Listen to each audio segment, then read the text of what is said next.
tumaze igihe turiko turabira hamwe ivyigwa vyagiye bitwereka ibijanye no gusezeranira Imana. We've been studying for the couple of weeks. There's a teaching on vowing a vow to God. Twarabonye ko hari igihe biba vyiza, twarabonye hari n'igihe biba bibi. We've seen that sometimes it can be a good or sometimes it can be bad. Nashaka tubirangirize mu nyigisho yacu y'uno munsi turaba ni gute izi nkuru zose twagiye tubona zigaruka zikaturaba natwe hafi yacu na Yesu Kristo. I also want us that we come and learn more closely on how these vows are directly for us and especially in our lives, in the lives of Jesus Christ. So untega amatwi turabe wirabe ikibanzo uhagazemwo. I want us for you to give me an ear. Also place yourself. Where are you? Naho Yesu ahagaze. And where is Jesus standing? Na cyane twishimikije inkuru ya Ana. Especially when we are following the story of Anna. Ucuraba ico anakwigisha ugeza aho Yesu ari. Start learning on what Hannah is teaching you and where Jesus is. Turiko twiga ku nkuru ya Ana, twarabonye Ana ariko atwigisha ko mu bibazo ducamwo atahandi tukwiye kwerekeza uretse ku Mana. We've studied that in the story of Anna, there's no way that where we are is where the story is teaching us to go closer to God. Ana atwigisha yuko iyo duhuye n'ikibazo tutakwiye kwihutira kurondera ama strategy wacu no guhagarika ivy'Imana ngo tuce kubikora, ahubwo tukwiye kuza kurondera ama strategy y'Imana kugira ngo abari yadutunganiriza ikibazo. Anna teaches us that when we go through troubles, we mustn't start planning or strategizing for ourselves, but we must go closer and find the answer in God. Anna aratwigisha kandi ko iyo wegereye Imana n'umutima usenga ukagabanya amajambo ukagabanya umunwa ariko umutima ugakora, Imana nayo iraguha umugisha. Hannah teaches us that if you go closer to God, if you go and hear the voice of God and away from your own thinking and planning, there is something that God is teaching you in that trouble. Twarabibonye ingene vyagiye bikurikira. Anna yongera kutwigisha kandi umuco w'inyuma yo guhezagwa n'Imana n'uwuhe muco tuba dukwiye kukurikira. Nibaza ko ariwo tugiye guhagarara kuno munsi. Anna is teaching us that we must also stand in the light, where and which is what we are going to learn today. Twarabonye mu nyigisho y'ubushize yuko hariho umubabaro umwana w'umuntu adashobora kugukiza. We saw in the previous teaching that there is pain that a person or a human being cannot save you from. Niho nashaka ko duhagarara no munsi. And it's what we are going to stand on today. Hariho imibabaro myinshi mu buzima. There's a lot of pain or trouble that we pass in our life. Hariho imibabaro dusanga abaganga bashobora kuvura igakira. There's pain that doctors can treat and it will be treated. Hariho imibabaro dusanga imiryango yacu ishobora guhumuriza canke ikaduha umunezero bigahera. There's troubles or pain that our families can help us and it can pass. Hari imibabaro dusanga n'abagenzi bashobora kutuba hafi bigashoboka kwihera. There's also troubles that we can pass through, our friends can help us and it can pass. Ariko kandi hariho n'umubabaro umwana w'umuntu nawe ubwawe adafise kububasha. But there is pain that even a human being cannot help you in. N'umubabaro utera intuntu n'agahinda nk'umukenyezi w'ingumba atavyara. It is pain that cannot be sustained, like a barren woman that cannot give birth. Umubabaro ubabaza cyane nk'umugore atavyara. That pain can be as painful as a barren woman who cannot give birth. Uyu nta mwana w'umuntu ashobora kugukiza. This kind of pain no human being can anatwereka ko n'umugabo wawe adashobora kumara. Hannah also shows us even your husband cannot save you. Nta n'abavyeyi, nta n'abagenzi, nta n'abaganga. There is no parent, there is no friends, there is no doctor. Umubabaro wo kwicwa n'ivyaha. The pain of being killed by sin. Umubabaro wo kwicwa n'ivyaha. The pain of being destroyed or being killed by pain. uyu mubabaro nta mwana w'umuntu n'umwe ashobora kuwugukiza. This kind of pain, no human being can save you uyu from. mubabaro ntabwo ari ibikorwa byawe cyangwa ingufu zawe zishobora no kunawugukiza. This kind of pain, not your works, not your power, can save you from nta this pain. strategy n'imwe wokora kugira ngo uyu mubabaro wikize. There is no strategy that you can come up with that can save you. umubabaro wo kwicwa n'ibyaha This pain of being destroyed or killed by sin. ungana n'umubabaro w'umudame atavyara. It is this, we can compare it to the pain of a barren woman. umugabo aragerageza, twabona Elukana agerageza, ariko umugore ntiyigeze aronka umunezero yashaka. We saw that how the husband of Hannah tried, but he still couldn't save her from that pain. umuntu yoshobora gupfira uwundi ariko kandi ntabwo yoshobora kumuha ubugingo budashira. Somebody can die for somebody else, but that person cannot give you eternal life. twarabonye mu ntambara ko twaciye mu ntambara wasanga umuntu akavuga ati nimunyicire umwana nimwice jewe. Yes, nubwo bokwica umwana waragukurikira. We've seen that those of us who've passed through war, those of us can say, I will die for my child, I'll die for my child. But still, that child is not going to follow you. nubwo bokwica bakamureka, imperuka zogukurikira. Even if they kill and leave you, still the consequence will follow you. bivuze ngo nta bugingo wamuhaye. Meaning that you have not given them life. Amen. Amen.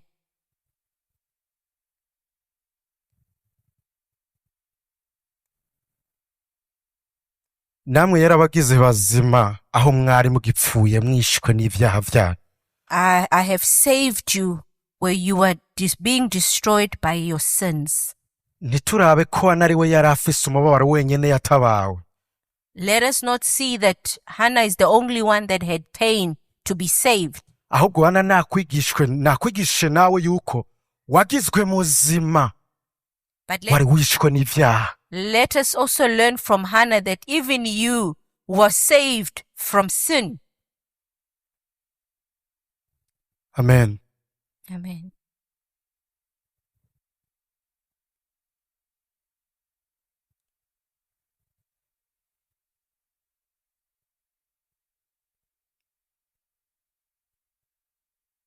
nk'uko inda ya Ana yari iri adashobora kwiha umwana, Even though Anna couldn't give herself a child, inda yarazivye, her womb was closed. niko natwe twarabapfuye twishwe n'ibicumuro vyacu. It's the same way that we were also dead in our sin. Haleluya. niko natwe twarabapfuye twishwe n'ibicumuro vyacu. It's the same way that we had died in our own sins. uko Ana yarabuze umwana, The way Hannah couldn't have a child, niko natwe twari tubuze agakiza. it's the same way even us, we couldn't get salvation. umuryango urashobora kuduha akanyamuneza twifuza, Our family can give us some sort of joy that we need. abaganga barashobora kudufasha tugwaye bakatuvura tugakira, Our doctors can treat us if we're sick and we get healed. ariko umuryango ntushobora kuduha ubugingo budashira. But our families cannot give us eternal life. abantu barashobora kuduhanagura amarira ariko ntibashobora kutwoza ibyaha. People can wipe away our tears, but they cannot save us from our sins. Elukana yaragerageje uko ashoboye kose ngo azane umunezero mu buzima bwa Ana, ariko ntiyashobora kumucika kuca ashaka. Elkanah tried very much to bring joy to the life of Hannah, but he couldn't reach her to where she wanted to be. bivuze ngo imiryango yacu n'abagenzi bacu ivyo bogerageza vyose ntibashobora kutuzura mu rupfu. It means that our families, whatever they can do, or they can even try, but they cannot save us from death. ntibashobora kutuzura mu bapfuye. They cannot save us from the dead.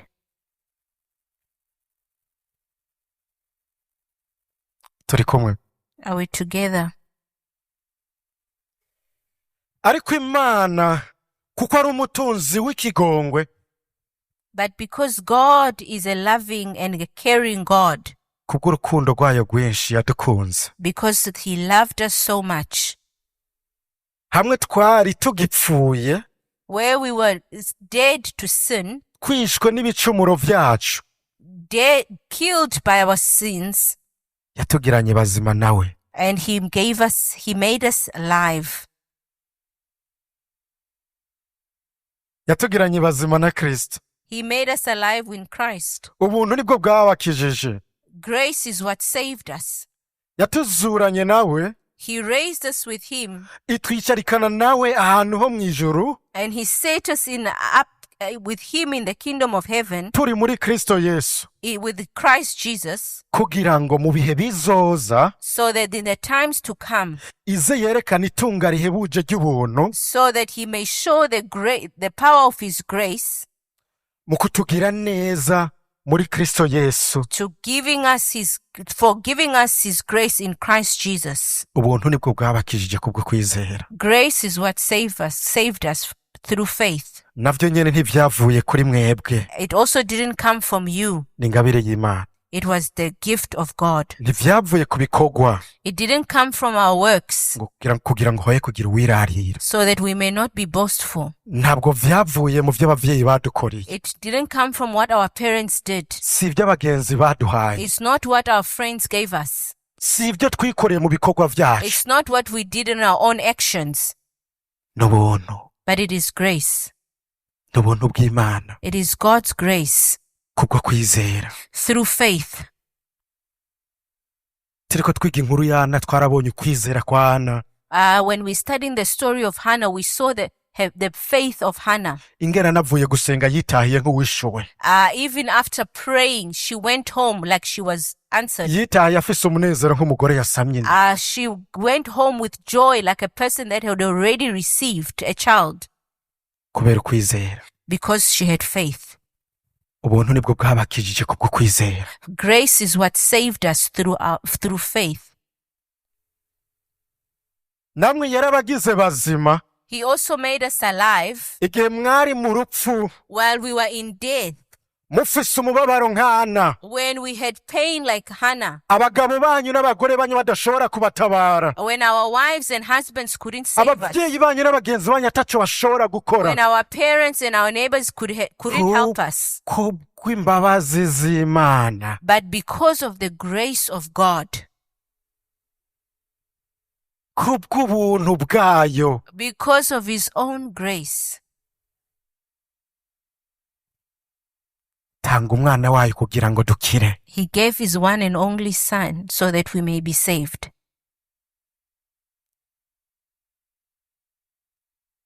Ico umwana w'umuntu adashobora, Uhoraho aragishoboye. What a human being cannot do, God can.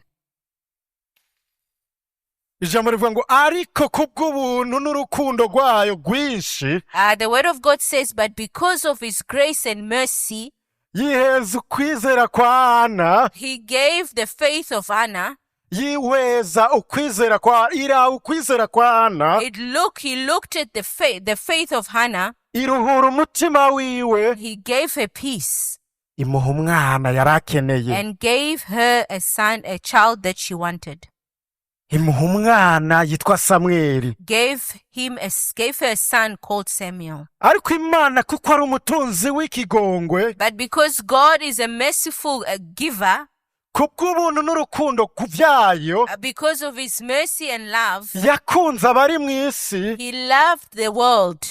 iraba umubabaro abantu barimwo, He saw the sorrow that we were in, itanga umwana wayo, and he gave us his one and only son, kugira ngo umwizera nawe aronke ico nk'ico Hana yarabuze, so that whoever believes in him can receive what Hannah kugira ngo did, umwizera aronke agakiza. so that a believer or a one with faith can receive salvation. Twabibonye ko nta muryango, nta nshuti, nta mafaranga, nta butunzi bishobora kugukiza hano hantu. We've seen that no family, no money, no friends can save you here, Ariko Yesu Kristo wenyene, but Jesus Christ alone. Yesu Kristo wenyene, But Jesus Christ alone. washobora kumvugira ngo Yesu Kristo wenyene, You can say Jesus Christ alone. niwe ashoboye gukiza abantu urupfu. He's the only one that can save us from death. Niwe ashoboye gukiza abantu urupfu. He can save humankind from death. imana yonyene Only God, niyo ashoboye gukiza abantu urupfu. He can save you from death. Niyo yonyene ishobora guha umwana Hana. The only one who can give a child to Hannah. N'umugabo ntavyashoboye. Even the husband couldn't do it. Kristo ntabakiza urupfu gusa, Christ doesn't just save you from death, abaha n'ubugingo busagutse. He also gives us eternal life. Abaha n'ubugingo busagutse. He gives you eternal life. Busagutse bivuze ngo budashira. He gives you eternal life, meaning it doesn't end. Hallelujah. Hallelujah. Sinshaka guteba uno munsi, I don't want to waste time today, kuko ndashaka kurimbura ku vyigwa twari tumaze iminsi turiko turiga. because I want you to take time to think and meditate on the teachings that we've been learning. Nashatse kukwereka I also want to show you ingene c'Imana yakoreye Hana, what God did for nawe Hannah. yakigukoreye. He also did it for you. Yakugize muzima wari upfuye, He made you alive while you were dead, ataho wari kuronka ubufasha ngo ukire. where you couldn't find help to be saved. Amen. Amen. Ibi si vyiza? Isn't this wonderful? Ibi bintu si ivy'umunezero? Isn't this full of joy? Ibi bintu si ivy'amateka? This is good news. Ntitwari dukwiye kwandika ibitabo ibi bintu tukavyandika? Were we not supposed to write these things? Hallelujah. Hallelujah. Mana yacu ni nziza. Our God is good. Mana yacu ni nziza. Our God is good. Mbere ko turimbura ku ijambo nashaka badushireko slide ikurikira. Before we go deeper into the word, let us see one slide. Ndakwereka inkuru ya Hana aho ihuriye natwe. I want to show you the story of Hannah and where does it meet with us. Hari igihe dusoma inkuru muri Bibiliya tukavuga ati nyene vyari vyakiriya gihe ubu ntivyoshoboka. There's sometimes we read a story and we say that it was for that time. It's not possible now. Kwanza Hana yari umugore jenda umugabo ntibihuye n'ivyana. We say that Hannah was a woman, I'm a man, it cannot be. Uyu mugabo aza gutwigisha gute ibintu vy'abagore kandi azi ko harimwo abagabo mw'ishengero. How can he come teach us the things of the women when we know Kuko avuga abagore batavyara twebwe abagabo turavyara. Can he teach us men we cannot? Ibi yari kubitwara muri seminari y'abagore akavyigisha abagore. He was supposed to take this in the seminar of the women. Nagomba nkwereke ingene Hana, I want to show you how Hannah ariko akwigisha nawe wa mugabo we. is even teaching you as a man. Aho wari waragumbashe nawe uri ngumba. Even where you were also barren. Imana ikakugirira ubuntu nk'ubwo yagiriye Hana. And God gave you grace like he gave Hannah. Hallelujah. Hallelujah. Tubona ngo Hana yari mu rugo kwa Elukana. We see that Hannah was in the household of Elkanah. Nk'uko natwe twarabapfuye muri iyi si y'umwiza. That the same way as we were dead in this world. Nta kindi kintu Hana yari akeneye atari umwana. There's nothing else that Hannah wanted but a Nta child. kindi yari abuze atari umwana. There's nothing that she didn't have but a Natwe child. tugipfuye twari tubuze agakiza. Even us when we were dead, Twari dukeneye agakiza. we needed salvation. Muntu utarakira Yesu Kristo namubwira ngo urakeneye agakiza kuko uri umupfu. I can tell you if you have not received Jesus, you need the salvation because you are dead. Ariko Imana kuko ari umutunzi w'ikigongo. But because God is a wonderful giver, Kuko ubuntu bwayo. and because of his grace, Imuha Samweli. he gave Hannah Samuel.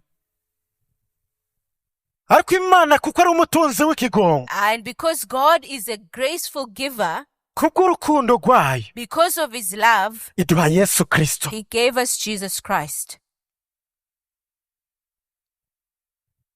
Twari twabonye Hana yashaka iki? What did we see? What did Hannah want? Yashaka iki? What did she want? Yashaka umwana. He wanted a child. None Imana imuhaye Samweli, yamuronse canke ntiyamuronse? And God gave her a son, gave her Samuel. Didn't she get it? Hana yaronse umwana canke ntiyamuronse? Hannah got a child. Hallelujah. Hallelujah. natwe turi mu isi y'umwiza even us when we are in this twishwe world, n'ibyaha byacu, when we are being destroyed by our sins, imana iduha yesu kristo igihe twari dukeneye agakiza. God gave us Jesus Christ when we needed salvation. yesu araza aduha agakiza, He came and gave us abamwizeye bose abaha agakiza, all those who believed akabaha him. gucika abana He b'imana, gave them salvation to nk'uko hold hana to yaronse God. umwana, The same way Hannah got a natwe tuba child, turonse agakiza muri yesu we kristo. also got salvation through Jesus Christ. samweli amaze gushika mu bugingo bwa hana, When Samuel got into the life of Hannah, hana yavuze ati ndaronse umwana nashaka. she said, I got a child that I've been wanting. haciye amahoro yarabuze, That is the peace that she got that she didn't have. hakurikiye amahoro yarabuze n'umugabo atashoboye It kumuha. followed peace, that even the peace that the husband couldn't give her. haleluya. Hallelujah. kristo aduhaye agakiza, When Christ gave us salvation, hakurikira umwidegemvyo, there was freedom. hakurikira amahoro, There was peace. hakurikira ukwemegwa n'imana. Being received by God. samweli ashitse amahoro aba arashitse umutima wa hana. When Samuel arrived, there was peace in the heart of Hannah. samweli avuye ku mana. Where did Samuel come from? From God. kristo ashitse agakiza kabara karashitse no mu banyamahanga. When Christ came, even salvation came to the foreigners. amahoro, umwidegemvyo Peace, freedom, no kwemegwa n'imana biba biradushwayemo. even being received by God, we became it. haleluya. Hallelujah. icakurikiye inyuma y'umunezero n'amahoro ana yaronse bivuye ku mana bitavuye ku mugabo wiwe, What followed after Hannah received peace from God, what followed was not from the husband. wibuke umugabo we yaragerageje kumuha amahoro n'umunezero arabibura. You must remember that her husband tried to give her peace and joy. But ni she ivy'ukuri couldn't find. kwayo amahoro n'umunezero aronse bivuye ku mana. What is shows us that this peace and joy comes from God. icakurikiye ubugingo bwa hana What followed in the life of Hannah, bwahindutse uguhimbaza, it became to praise. bwahindutse uguhimbaza. It became to praise. hana yuzuye umunezero, Hannah was filled with joy. arabyina, She started dancing.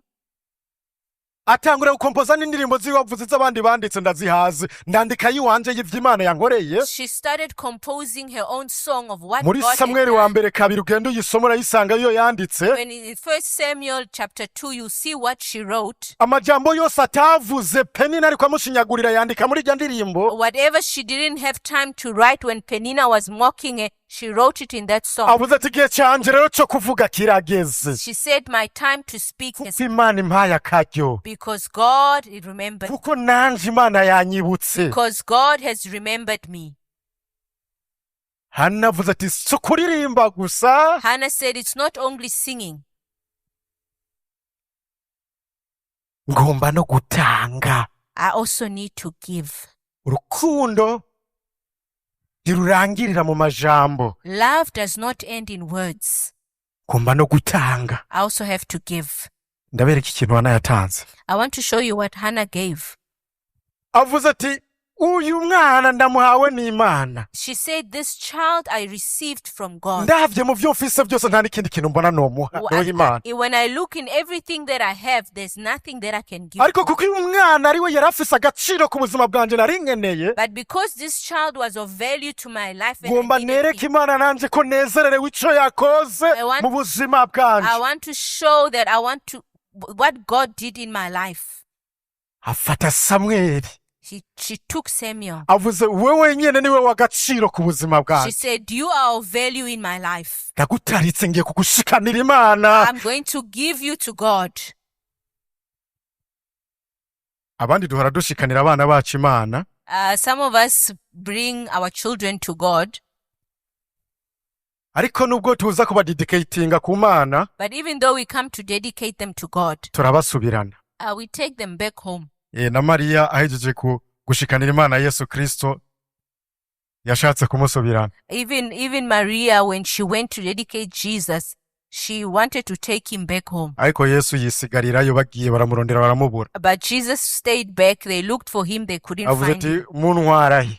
He said, where are you taking me? Haize iminsi 3 bagarutse basanga Yesu yicereye n'igukujya abantu biyumvira akana k'imyaka 12. When they came and they still found Jesus, then they were asking this child of 12 years. Yesu arababwira ati, bavuga ati kubera ko watugiriye ibintu nk'ibi. Then Mary asked, why are you doing this? None ntimwari muzi ko nkwiye kuba kwa data se? He replied, don't you know that I need to be in my father's house? Simwe mwanzanye kwa data mukanshikana. You have brought me to my father's house. Muzi ko bikwiye ko mba mu nzu kwa data. Don't you see that it's of value for me to be in my father's house? Anafata umwana yarakeneye w'agaciro ku buzima bwiwe. Hannah took a child that she needed in her life. Amushikanira Imana. And she brought him to Aravuga God. ati mbere nabe ngaha muri iyi ngoro. He said, even if it's in this house, kugeza gushika gupfa kwiwe. he will stay in this house until he's dead. Nabi nkuka mu ngoro y'Ihoraho. May he be a servant in the house of the Lord. Samuel niwe yari niwe yara mu cyumba cy'abamwe isanduku y'isezerano niwe yahaba. Samuel was the one that was in the good room. The promise room. So in the room where was the Ark of the Covenant. Amen. Nukuvuga muribuka ndiko ndabigisha ku cigwa c'umuhamagaro w'Imana, Imana ihamagara Samuel. Do you remember when I was teaching on when God called Samuel? Aho yaza kwitaba aca yiruka iyo yera aravuga ati niwumpamagare. When God called him and he said, are you the one calling me? Ikamuhamagara ugira kandi agasubira kwa Eli iti niwumpamagare. God would call him and he would run to Eli and say, are you the one calling me? Yarari muri iyi ngoro kwa Eli. He was in the house. Aho Hana yaje kumushikana. Where Hannah brought him. Nashaka dufate iminota 5. I want us to take 5 minutes. Muri groupe z'abantu babiri canke batatu. In 2 or 3 groups. Tugire groupe z'abantu babiri canke batatu. 2 or 3.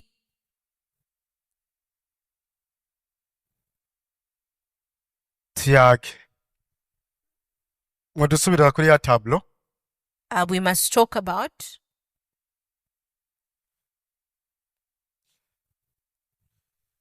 Twabonye ko ibi bintu umenga biza bihura. We want to see that these 2 things, you can see they compare to one another. Siko biri. Isn't it? Nashaka rero twibaze kuri iki kintu ca nyuma c'ubuzima bwana. I want us to see or compare this last point. Inyuma yo guhabwa icyo atokuyano na hamwe. After she received what she couldn't have gotten from somebody else. Ubuzima bwe bwahindutse guhimbaza no gutanga ivy'agaciro. Her life was turned into praise and giving what was valuable to her. Naravye kwandika ndandika ngo nawe ubuzima bwawe bwahindutse agaciro gutanga no guhimbaza. I saw if I wrote that your life also has turned into praise and giving. Avansanga ndakobesheye. I might have lied for you. Naravye nandika ngaha ngo ubuzima bwawe bwahindutse ishikanwa ku Mana. If I write here that your life has become a gift to God. Avansanga no gutanga dukeye mu vy'Imana yaguhaye bikugora. I might have found that even for the little bit that God gives you, to give it back is difficult. Kuko nawe yatanze ivy'agaciro gusumba ibindi. Because Hannah gave a valuable thing more than Icari kimugwaje imyaka yose y'ubuzima bwiwe. what was troubling her for many years. Ni naco yagiye gushikanira Imana. And that is what she gave to God. Ntiyigeze avuga ati Mana urabona ndagafesa ari kamwe rindira nanje ninaronka nk'abandi nzoguha. She didn't say, God, you see, I only have one. Wait until I have more, I'm going to give you. Abantu bona mose tuguma turira Mana urabona je ndacafise dukeye nanje ninaronka vyinshi nk'abariya nzogushikanira. Some of us say that, God, you know, I've got a little bit. Wait until I've got much. When I have much, I will give you. Mana nzogukorera ariko urabona ubuzima buracagoranye utuntu ndimwe kubera uraba ubuzima bw'abandi. God, I will serve you, but you see, I'm still struggling because you are looking at other people's ana lives. ntiyaravye ko hari abandi bavyeyi bafise abana 10 Hannah didn't look that there were other parents who had 10 kids. ntiyaravye ko hari abandi bavyeyi bafise abana 5 canke 3 It didn't look that there were other parents that had 3 or 4 kids. yari akaronsa ari kamwe kandi aragataha. She only had one and she wanted to give him away. Yesu Kristo abona abantu bariko baza batanga bariko bashikana mu nkoko. Jesus saw that a lot of people coming and giving in the offering basket. Arabaraba abona umupfakazi umwe araje w'umwora afase utuntu twose yari afise akororeramwo. So there was a widow that had everything that she had and she put it in the basket. Aca arababwira ati uyu She said, this one, this one. atanze ibiruti by'abandi bose. She gave more than anybody else. N'abasize amamiliyoni abasize ibihumbi amajana. Even those who have put 100 or millions. Uyu muntu asize amasensi 20. This one that has given 20 cents.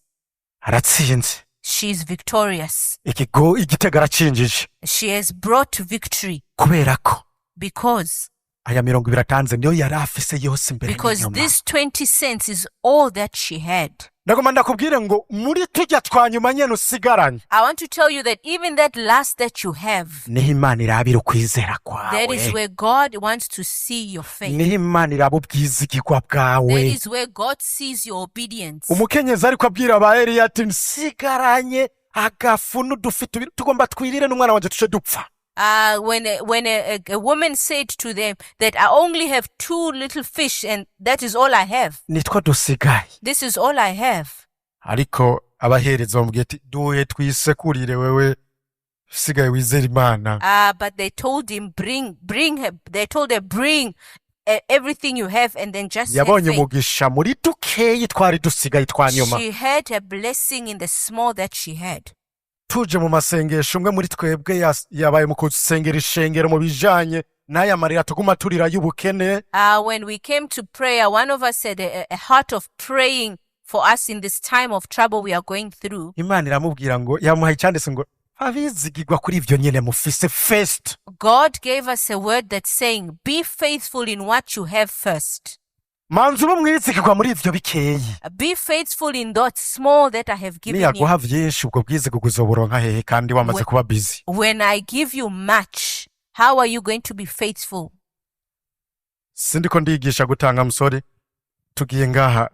I'm not teaching on giving. We are looking here. Nuko Hana yashizemo ibintu vyo gutanga inyuma yuko amaze kuronka ico yashaka. This is because Hannah introduced giving after she got what she received. No guhimbaza. To also praise and worship. Mbega ubuzima bwawe burahimbara Imana inyuma yuko uzi ko wakiriye agakiza. Is your life praising and worshiping God after you've received salvation? Guhimbaza agenda bikoramwe guhimbara. To worship. Guhimbara is to please. Okay. To worship me, I say it is to please God. There is a word from worship that means to please God.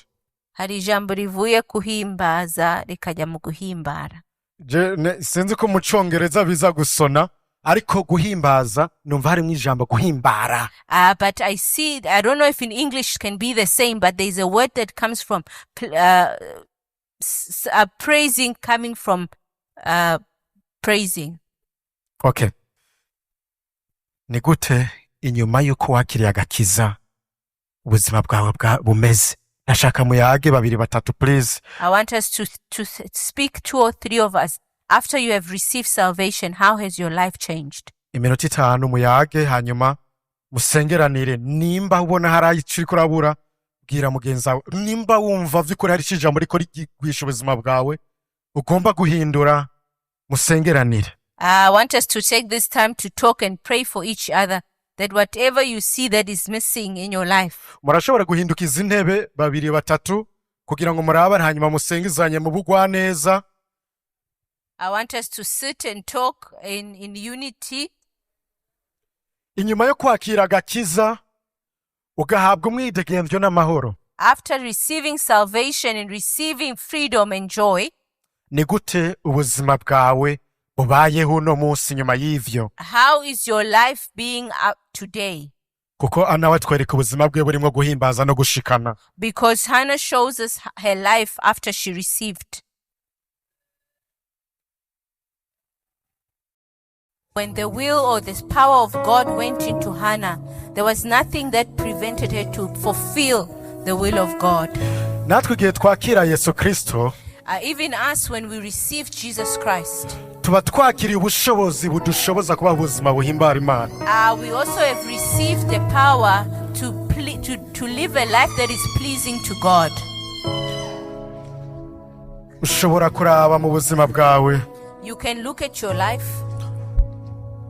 ugasanga hari aho byapfiriye. You can see there's a place where you fell short. ndanezererwa ko imbabazi z'Imana zama ibihe bidashira. I'm so grateful that God's grace and mercy is everlasting. ushobora kuba wumva ukeneye kwakira Yesu Kristo kugira ngo ukire urupfu nawe. You might feel that you need to receive Jesus Christ so that you may be saved from death. nimba umutima wawe uri kwemeza neza ko ukwiye kwakira Yesu Kristo, If your heart is convicting you to receive Jesus, ndagusaba ngo uze gutera intambwe uze hano imbere. I want you to take a step forward and come forward. ntutebe kuko igihe kiriko kiratujana. Don't wait because time is passing us. ariko nimba warakiriye Yesu Kristo But if you have received Jesus Christ, ukaba wumva hari aho biriko birapfira mu gushingira naye Kristo mu kumuhimbaza no kumukorera, but you can see there's a place you are falling short in worshiping and praising Him. ndakwemeza neza ko imbabazi z'Imana zikiri kungwa. I want to convince you that the grace of God is still available. hindukirira Imana nk'uko Hana yahindukiriye Imana. Turn to God the same way Hannah turned to God. ariko wumva ashaka kwakira Yesu Kristo kugira ngo akire urupfu. But whoever want to receive Jesus so they may be saved from urupfu death. abavyeyi abaganga n'ababanyi badashobora kudukiza. Death that parents, friends, neighbors cannot save you from. urupfu rw'ibihe bidashira. The death of everlasting. atera intambwe aze hano. May take a step forward.